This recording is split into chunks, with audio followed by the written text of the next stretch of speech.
Planet पहाड़। आइए बढ़ते हैं आज की महत्वपूर्ण खबरों की ओर।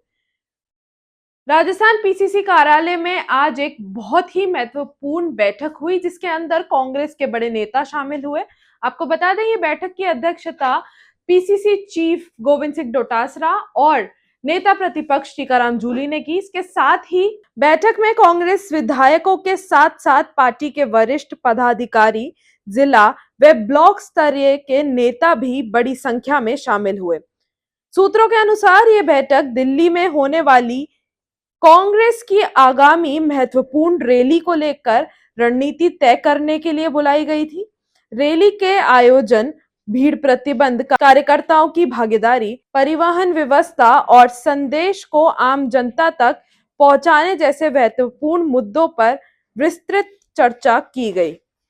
डोटासरा और जूली दोनों नेताओं ने बैठक शुरू होने से पहले संकेत दिए कि दिल्ली रैली पार्टी के लिए महत्वपूर्ण संदेश देने वाला मंच होगा और राजस्थान इकाई इसे सफल बनाने के लिए पूरी ताकत झोंकने के लिए तैयार है। हर बार संविधान की अवहेलना करना इनकी आदत सी बन गई है, क्योंकि ये मानते नहीं कि बाबा साहब ने संविधान बनाया, ये अपना संविधान अपने हिसाब से चलाना चाहते हैं। ये जो इनकी गलत मंशा है उसके ऊपर हम सब लोग चर्चा भी करते हैं और संकल्प भी लेते हैं ऐसे दिवस के ऊपर कि जो संविधान हमें बाबा साहब ने दिया है और जिसमें वोट का अधिकार हमें दिया गया, हर व्यक्ति को एक वोट का अधिकार, चाहे वो कितना भी बड़ा हो, उस वोट के अधिकार पर भी चोट कर रहे हैं। वोट की चोरी से सरकारें बना रहे हैं, धनबल से सरकारें गिरा रहे हैं। ये संविधान का खुला उल्लंघन है। मैं समझता हूं कि ऐसे अवसर के ऊपर हम सब लोग संकल्प लेकर के इसका पुरजोर विरोध करेंगे। हमारा संविधान और मजबूत बने, हमारा लोकतंत्र और मजबूत बने, इस दिशा में हम कांग्रेस के लोग, कार्यकर्ता सब लोग काम करें। ये जो इंडिगो की स्थिति है ना, वही पूरे देश की स्थिति है। इंडिगो की स्थिति पूरे देश में है। त्राईमाम हो रहा है, हर व्यक्ति दुखी है। अब वोट का अधिकार ही छीना जा रहा है, तो इससे बड़ी तो क्या स्थिति होगी आप बताओ। साधारण से साधारण आदमी के ऊपर अगर वो बोल रहा है तो उसके ऊपर ईडी, इनकम टैक्स आ जाएगा। और इनके देखो, इनके नेताओं के मैं नाम बता दूं तो आप सकते में आ जाओगे कि ये भी होता है क्या, प्राइवेट बैंक खरीद रहे हैं।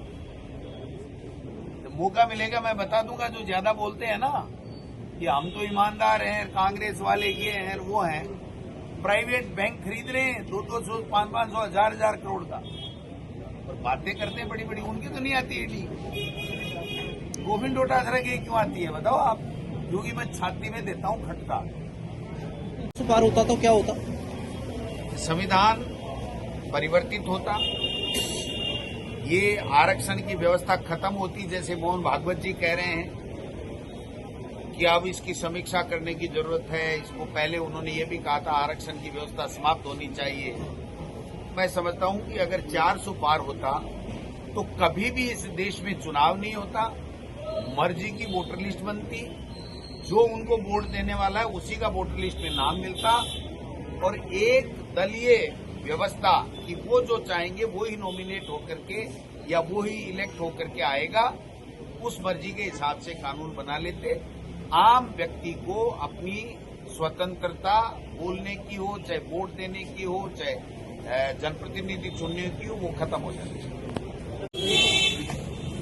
सब बनी कहाँ है, वो तो उसको दाद देता हूँ, उसकी हिम्मत को उसने कह दिया। नहीं, सड़क तो कहीं नहीं बनी। जो हमारे समय की जो सड़कों का काम चल रहा था वो भी इन लोगों ने रोक दिया। पहली ऐसी सरकार आई है जिसने सरकार चेंज होते ही ये ऑर्डर किए कि जो काम जहां चल रहे हैं वहीं रोक दिए जाएं। यानी कि वर्क ऑर्डर हो गया तो काम शुरू नहीं होगा, काम शुरू हो गया, रोड ही डल ली तो तारकोल नहीं डलेगा। जिस स्थिति पे उसी पे इन लोगों ने कैंसिल किया। और आजकल तो मैं एक बात और कहना चाहूंगा, कल मुख्यमंत्री जी मेरे लिए भी कुछ कह रहे थे कि ये पद बचाने की चिंता है और पता नहीं क्या क्या कह रहे थे। मैं ये जो BSL, BLS समझते हो ना? हाँ, समझते। क्या बेसलेस स्टेटमेंट जो लोग दे रहे हैं वो उनको खुद की चिंता है कि पता नहीं कब पर्ची बदल जाए, इसलिए वो दिन भर या तो डोटासरा जी के लिए कहते हैं या मेरे लिए कहते हैं, दूसरी चीज उनको ध्यान नहीं आती। तो ये बीएलएस जो जारी हो रहे हैं इस सरकार की तरफ से, इस पे इनको खुद का ध्यान रखने की जरूरत है कि भाई पता नहीं कौन सी पर्ची कब बदल जाए। हम तो कांग्रेस के कार्यकर्ता हैं, वर्कर हैं दोनों ही, और दोनों ही जो है मेहनत करके यहाँ तक पहुंचे हैं, और पार्टी जो भी जिम्मेदारी देगी वो करने के लिए तैयार है। जिम्मेदारी नहीं देगी तब भी पार्टी के लिए तैयार है। ये तो इनको सोचनी चाहिए। जो कभी किसी का वीआरएस करा देते हैं तो ये बीएलएस जो है चलने वाला मामला नहीं है। आज के लिए बस इतना ही। देश और दुनिया की तमाम बड़ी खबरों के लिए देखते रहिए प्लैनेट पहाड़।